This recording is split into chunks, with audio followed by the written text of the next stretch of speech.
Hey guys and girls, Poketin King here back with another video. Today I'm going to be talking about Part of the Misfile and my thoughts on Flesh and Blood's latest expansion. So we are fully in pre-release weekend now, and I will be at UK Games Expo next weekend where I'll be partaking in a sealed event. So that'll be my first time holding these cards. And we'll be cracking some cases open for singles for the site and card market, as well as for some content as always. So my thoughts on this brand new set. Obviously, this is the Japanese release. This is the first release we had where cards are in Japanese language. The hype around this set is unreal, and I haven't seen the hype around a Flesh and Blood set before in terms of the size of this. I mean, it's global, right? So we are, in another language being printed. The quality of these cards right now, obviously, aside from the gold pack, which we'll talk about after, just the marvels themselves are absolutely stunning. These double-sided marvels, the heroes that we've got in this set, it's just from start to finish, it looks like a masterpiece. It's visually a masterpiece. I don't know about the playability of the set in terms of like what's going to be viable. I know a lot of people that are going to be running new Zen and Enigma, so I think people are just going to be trying to see what it's like. It's we basically got a new Prism here. Let's be honest, and Illusionist stuff has gone mental. Obviously, a lot of the Ninja stuff has gone mental as well. So I'm excited to kind of see how this changes the format. I think the entry level for this set is definitely a little bit higher than some sets, just because there's a lot to kind of work out here. So I'm interested to see how I do with my sealed event. I don't generally do too much research in terms of the meta. I am predominantly a collector and a store, so I do play Flesh and Blood. I haven't actually played in like a month now. I haven't been able to visit any of my armory events, so just been so busy. But the set is visually stunning, right? Anybody that I've shown these cards to outside of Flesh and Blood has got excited. They're curious, which is great. There's a lot of people that I know that had touched into Flesh and Blood over the years. I think sets like Uprising really excited them because of the dragons, but they kind of didn't resonate with the rest of the artwork going forward. The same as some people like Dusk Till Dawn because of the angels. I think this set really does deliver in terms of the visuals of it. I watched Saint's video where he did, he was filming content in Tokyo and they had Saito there, who's like a very famous Magic the Gathering content creator. He makes content for TCGs and other things, and he's got like 115,000 subscribers, like a few hundred million views, and he also owns like 20 to 30 card stores throughout Japan as well, which is amazing. So he clearly is a very big name in that space, and it was his first time opening up the Japanese cards, and he was really excited. I think it was like pre the event, so there was Fluke was there, Saint, there was Open Boosters there, and Magnolia Gaming as well. So some of the kind of big names in the space really, and it was nice to see the excitement around the game. People were excited to see the cards. People didn't know what's in the set. Like we also have this gold pack as well, which is such a cool idea. Adding gold to anything is amazing, but it feels like our version of Willy Wonka's golden ticket, right?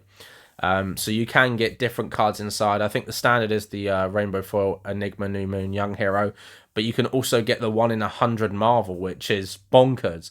I have seen, I think 2 or 3 have been pulled now. I know Hemel bought one for $2,500, I believe, which I think is cheap. I think, he bought it off the bat, which shows that I think that was undervalued.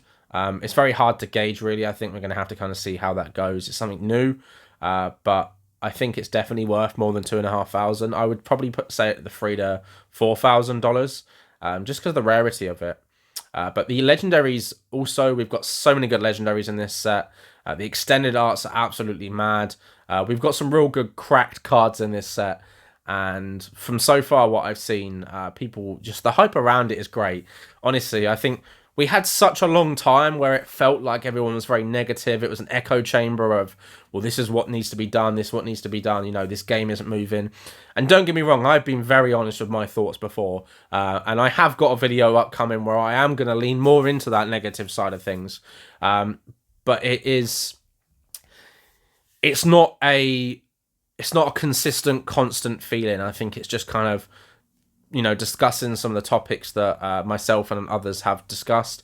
But I think the general feeling is we're very positive about this game, right? And the direction that LSS are taking us, it's fantastic. James admitted that, they made a mistake with the Cold War Judge Art of War.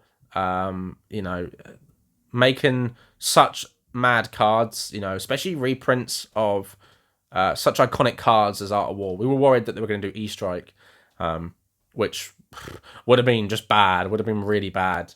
But they've learned, they've accepted it, they've admitted that, right, this isn't what we needed to do. We're going to make sure that we don't do that again, which is great. We are going to get Collector's Week still, but we just don't know when. We don't know the details of it. I suspect they're just waiting to finalise numbers, and they will give us the print numbers for a lot of the Fab 2.0 sets, where they obviously destroyed, James White admitted they destroyed product. They literally just straight up destroyed. Because I mentioned that to people before, and they were like, what do you mean by they destroyed product? I think it's quite self-explanatory. There was product that wasn't shifting. Everything was under MSRP, and they went, cool, let's burn it. And they destroyed it. LSS obviously kept some product back for events in the future. I mean, we had Monarch First Edition sealed event. I think it was last year, which was ridiculous to have that. We're on a 14th set now, 13th, 14th set, which is mad. I remember opening up Crucible of War thinking, wow, if this game continues like this, it's going to be exciting to be a part of. And it is. It's just so exciting to be a part of a game that actually is continuously changing, growing, developing. And I think these early few years that we're, involved in this game, I think are going to be some of the fondest. I'm not saying that the game isn't going to be great in the future. I'm here for it. Like, I am ready. But I think, early on is always kind of the best. It's a little bit different. I think the game will continue growing. I think it's going to be a niche because it's not, an established big IP, when you compete with the other games. But I think it's going to do its thing. And I think PvE, when it comes out eventually, I think they underestimated how long that was going to take. They got a little bit excited and kind of talked about it a little bit too much. So it got people going, well, when's PvE coming out?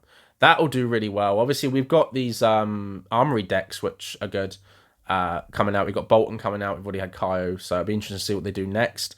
Some people are saying perhaps Phi. Perhaps they'll go into different classes. It'll be interesting to see what they do. But yeah, it's just exciting times to be part of this game. This set looks amazing. I can't wait to open stuff, honestly. I just can't wait to crack stuff.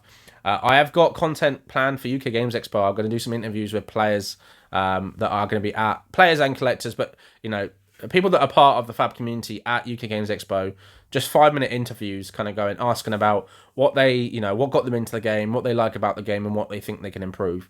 It's going to be short and sweet, but I want to kind of collate that to one video, and I might add it into other videos. So people have got a good understanding of kind of where the game is in different regions. The game is very represented in the UK. You look at the big content creators, right? They're all like, all in America mostly. And then you've got content creators throughout the world, but I feel like the UK is kind of underrepresented. You see a lot of these events, the big names. I never see any British content creators there. So, I'm here, LSS. I'm ready. I'm just excited to be in the space. We're coming up to 5 years now in November, and what a journey it has been throughout the years. It's an exciting time, honestly. But I think this set is an absolute banger. I did say back in December last year that 2024 would be Flesh and Blood's year. I really do feel it, and I feel even more confident in, what I said back then is, Heavy Hitters was an absolute banger of a set. It was great. It was such a good set, and now Mistfell is exactly right up my alley. It's that Japanese art. It's leaned into that kind of waifu a little bit, but it's just exciting times, honestly. I recommend if you aren't into Flesh and Blood, or you have dabbled in the past but not in currently, just crack a box or a case or some packs and kind of see how it do. It's definitely a good starting point to get into Flesh and Blood.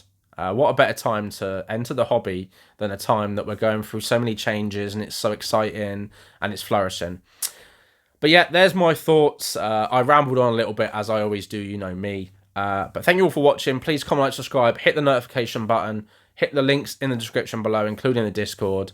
We're trying to get to 100 members, which would be great. I think we're at 70 or 80 now. I can't remember. But it is a great Discord where people can discuss not only Flesh and Blood, but Pokemon, One Piece, Lorcana, Star Wars, Yu-Gi-Oh, all of the above. And as always, have a great day.